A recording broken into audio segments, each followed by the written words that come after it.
Hey, what's going on, fellas? It's your boy Huncho. Gonna be going over this week's trades. I'm gonna be starting off from Wednesdays and forward, just to keep it as brief. I'm gonna I'm gonna go over these pretty quickly, but I'm gonna show you guys, the entries and exits and why I took them. So I'm gonna go over the first one that we took starting on Wednesday, which was the 671 calls on SPY. This was at 10:11 a.m. So let's take a quick look at it.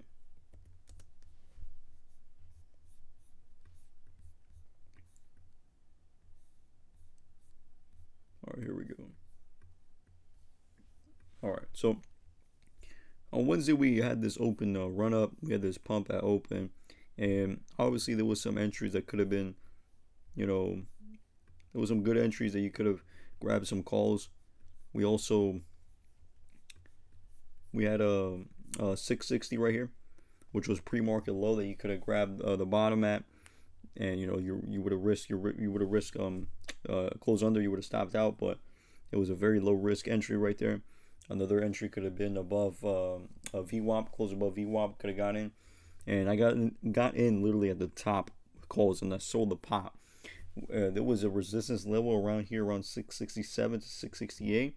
I was trying to look for 668, but we ended up just having a lot of resistance at 667, so I decided to just sell, at like 20%. Now, I wasn't looking for a massive move because we already had this huge move to the upside. We did get a little flush right there, just some movement down, and this got bought up, so we got in and we sold the pop up here. So that was a good pop if you would have sold properly, just looking at the price action and everything. I sold majority of my contracts and I just closed the rest at break even. So yeah, this was a quick play. It was not the best play. I'm not gonna lie to you guys. It was, just something that I was looking for, pretty quick, because I thought we were just gonna continue to keep running up, but since we had more room to 668, but it just didn't go as planned. But at least we left with some change. And the next play that we took was 595 puts on QQQ. This was at 10:21 a.m. on Wednesday. So let's take a quick look at QQQ. All right, so here we go. The 606 level, this key pivot that we had. Now we had this down already. It wasn't adjusted, and we grabbed the puts because if we could take a quick look at VIX, right? I use it both for SPY and QQQ. Let me take a quick look here.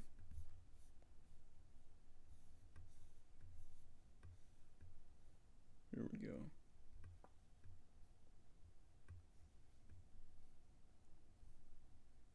All right. So this play was taken at 10:21. All right. So let's take a quick look at 10:21. All right. Here we go. Okay. So why did I get in this play, right? Now looking at it a larger time frame, I mainly got in because of the key pivot, right? That's why I mainly got in.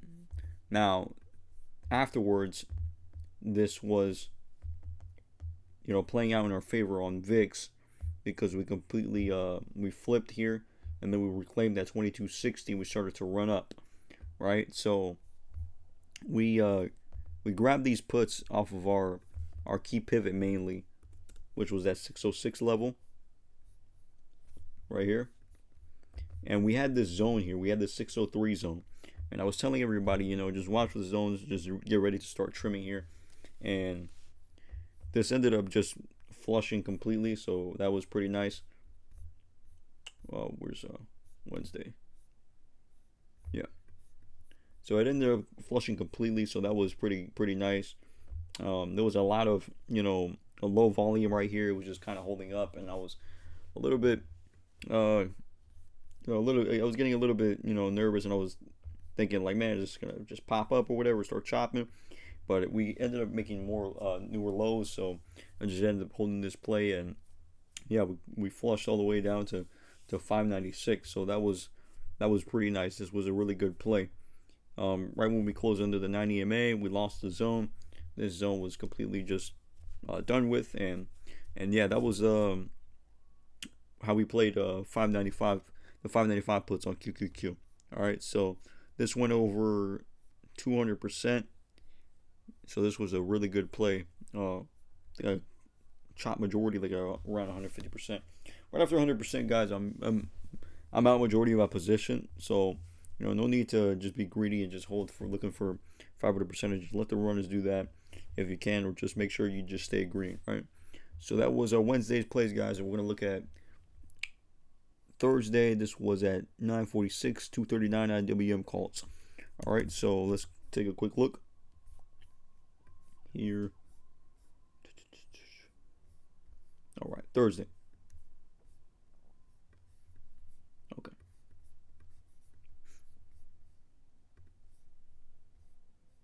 Yep.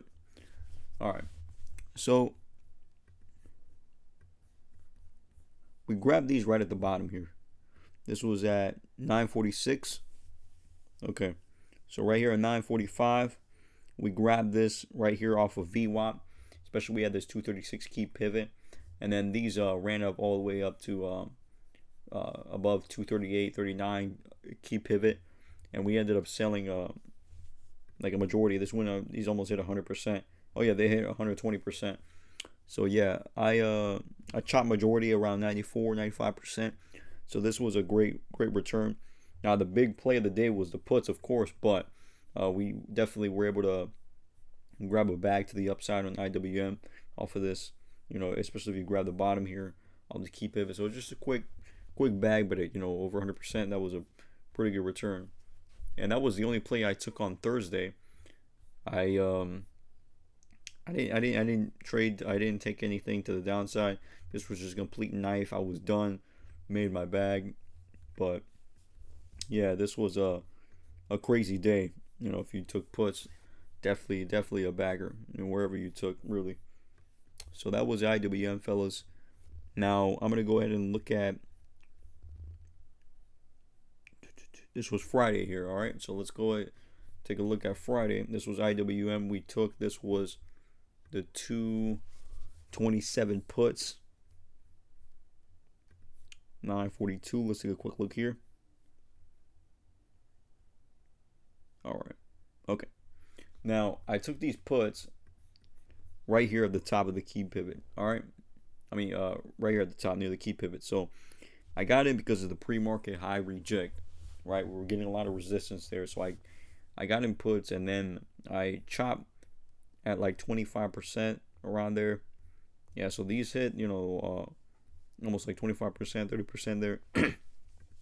So I ended up chopping majority because we had a lot of support here, and just seeing how these wicks were, I was just like, you know what, I'm gonna take my bread above 20%. Just looking at the price action, how it was reacting, I was just like, you know what, I'm good. All right, so that was for IWM. I ended up holding these, and then my runners, I ended up closing them for a loss, guys. I'm not gonna lie. So if you did take that quick play, then yeah, but it just probably wasn't the best play. It was just a lot of chopping, just not enough clarity there. Usually IWM gives us an initial move, but it just really wasn't leaving anywhere between 229 and 231 there. So yeah, the second play we took was the 644 puts on spot. This was at 958, right? And I was taking this play because of this pre-market high reject, and also VIX was holding this key pivot, this 25 37 key zone, which was an important area. So just looking how it was forming there, I was looking for a move to the downside, right? Because there was a lot of weakness, pre-market high. So let's take a quick look. Yeah, so here, as you guys can see, a lot of resistance at pre-market high. There was a lot of chop in the morning. This was pretty bad to hold this. I know a lot of people were nervous. This was just a mess. But yeah, this ended up going around like 90% around there. I took half at like 30%, just because, like I said, the price action in the morning was just horrible. It was a lot of chop. We didn't get the big move of the day, which was calls, but at least we were able to get get ourselves a nice little bag there. So As you guys can see, this whole chop. Now, one of the things I like to do, guys, is the when we're not making a newer low, but we're also not making a new high. There's main areas that I'm prioritizing before exiting a play. So just because I'm red doesn't mean I'm just going to close the trade. I have to look at the candle close, and I have to look at if we even break out the range. So if we're still under pre-market high, there's still a watch for a move to the downside, right? And I did sell majority like around here, like 30%, because this key pivot was holding, and then we ended up hitting above near pre-market high, and this level that we had, the 655.85, and then we completely rejected. Everybody thought that we were just going to run up here, complete flush. And the rest of my runners, we ended up getting paid down here around 651. I was looking to target 650, but we ended up not holding there. So there's another thing too, fellas, is anytime we're in between like two key pivots, you want to pay close attention that one of the things I do is I consider this area as a range of just a support. All right, so I know that we might not get the level down to the penny, but just be ready for anything for a potential reversal. If we have two key pivots, we could get a bounce around here or around here because of the consolidation that has occurred in the zone. And as you guys can see, every time we've approached this area, we've had a move to the upside. So there's that, right? So but we ended up closing this around like 90% there, and that was it for Friday. So if you guys notice, we didn't really get any of the big main plays, the move of the day, but we ended up still ending up green, right? And I know a lot of people did end up playing the big moves and such, but we ended up just playing the quick little snipes and everything because just looking at how the levels performed and everything, we were just looking for quick plays, and that was really my style. Is I like to get in and out before 12 p.m., 11 mainly. So if I can get a good bit of change there, all you need to look for is a good 8 to 15% increase on your account. If you can do that consistently, guys, it doesn't matter if you get the 1,000% play, 100% play. What you want to look for is consistency. All right, so just looking for quick little pops and flushes, and that's all you need. Is just perhaps we didn't get the biggest plays of the day, but we still ended up being green, and many of you ended up profiting quite a bit off of these plays. So that's it for today, guys. I'm gonna continue to do these recaps and explain more in depth of my approach. Trading SPY. I'm starting to add IWM to my list to trade as well, because there's definitely really good opportunities in IWM and QQQ as well. A lot of the times the levels, you really want to have QQQ and SPY, the levels marked, because sometimes there's better setups on QQQ than SPY. They're more clear, and the levels hit more on QQQ some days than they do on SPY. So you want to keep your eyes peeled and have both of them on watch. Just whatever you feel comfortable trading on, that's when you can take it. I trade mainly off of my levels. I just spend time on the charts and look at areas of interest where there has been big moves, and whenever price approaches to that level and I see some form of reaction, I just take the trade and just have a low risk, right? Close under, close above, that's when we call it a day. But it's all about patience and executing when the market is presenting an opportunity for us. All right, so till the next one, fellas, let's bang this week. Peace.